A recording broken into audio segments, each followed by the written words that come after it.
How to utilize your 24 hours. इससे पहले हमें अपने आप से 3 बुनियादी सवाल पूछने होंगे। पहला, कि आज के युग में इतनी समय की कमी क्यों है।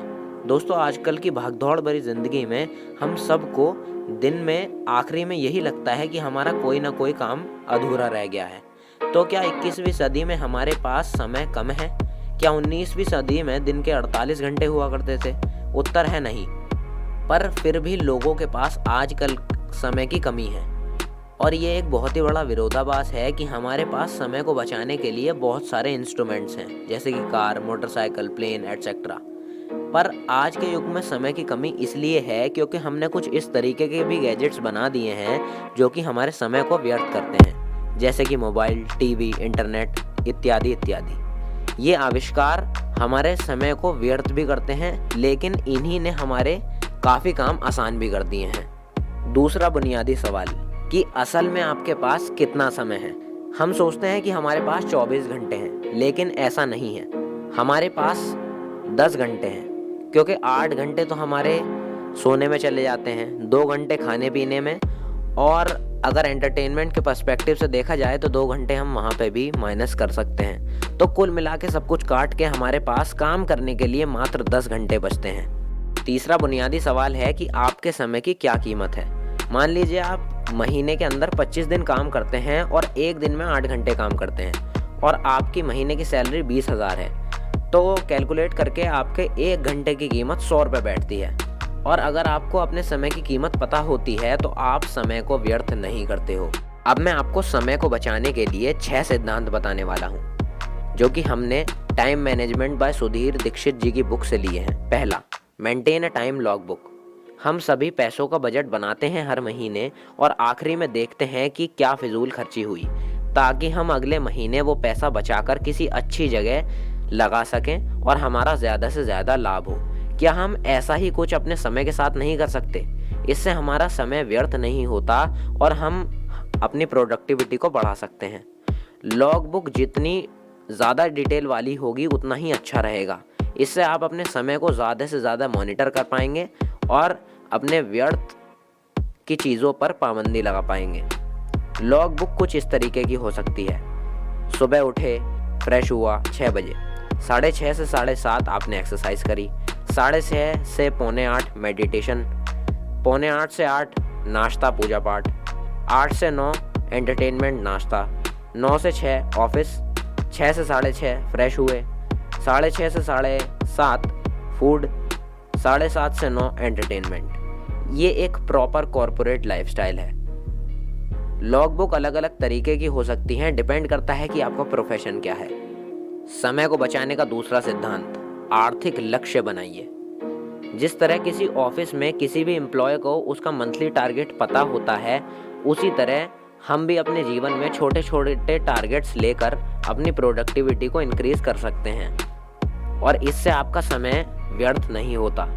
रिसर्च से पता लगा है कि मनुष्य को जब उसका एक क्लियर टारगेट पता होता है, और वो भी निर्धारित समय में, तो वो अच्छा परफॉर्म कर पाता है।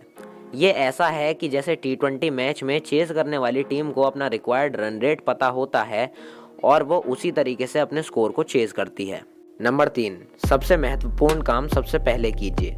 हम सबसे बड़ी गलती ये करते हैं कि हम अपना ज़्यादातर समय छोटे मोटे काम में लगा देते हैं, और जब हमें ज़रूरी काम करना होता है तो हमें आलस आ जाता है और हम ब्रेक ले लेते हैं, और वो ब्रेक कब तक चलता है हमें खुद भी पता नहीं होता।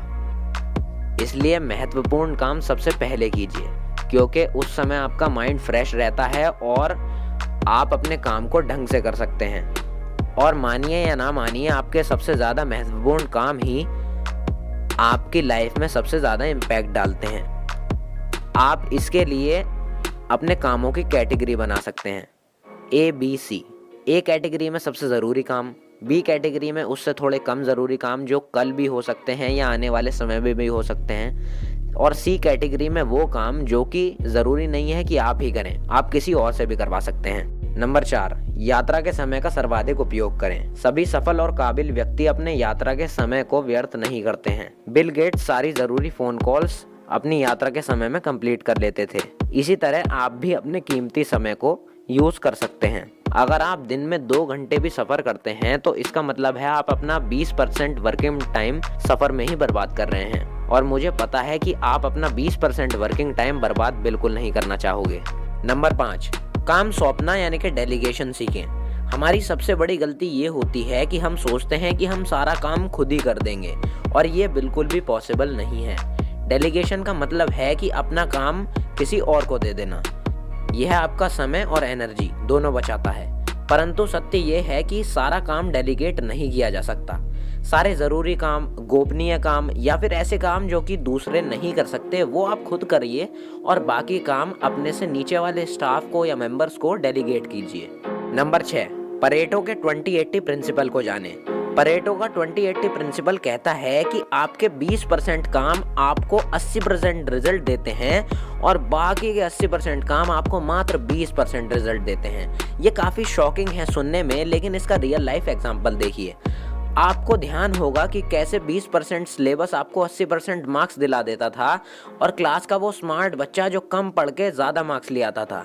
इसी प्रिंसिपल को आप अपनी लाइफ में इस तरीके से इम्प्लीमेंट कर सकते हैं कि आप अपने वो 20% काम पहचानिए जो कि आपको 80% रिजल्ट देते हैं, और उन्हें ज़्यादा से ज़्यादा समय और एनर्जी लगाइए। दोस्तों, ये सारी जानकारी मैं खुद से नहीं बता रहा हूँ, बल्कि ये सारी जानकारी मैंने सुधीर दीक्षित जी की बुक टाइम मैनेजमेंट से ली है। ये काफ़ी शानदार बुक है जिसके अंदर 30 चैप्टर्स हैं, और इस वीडियो में मैंने सिर्फ 6 प्रिंसिपल्स कवर करे हैं। अगर आपको ये प्रिंसिपल्स अच्छे लगे और आप चाहते हैं कि मैं आगे आने वाली वीडियोस में इन प्रिंसिपल्स के बारे में बात करूं, तो इस वीडियो को लाइक करिए, हमारे चैनल को सब्सक्राइब करिए, और आने वाली वीडियोस को देखने के लिए यहाँ पर क्लिक भी करिए।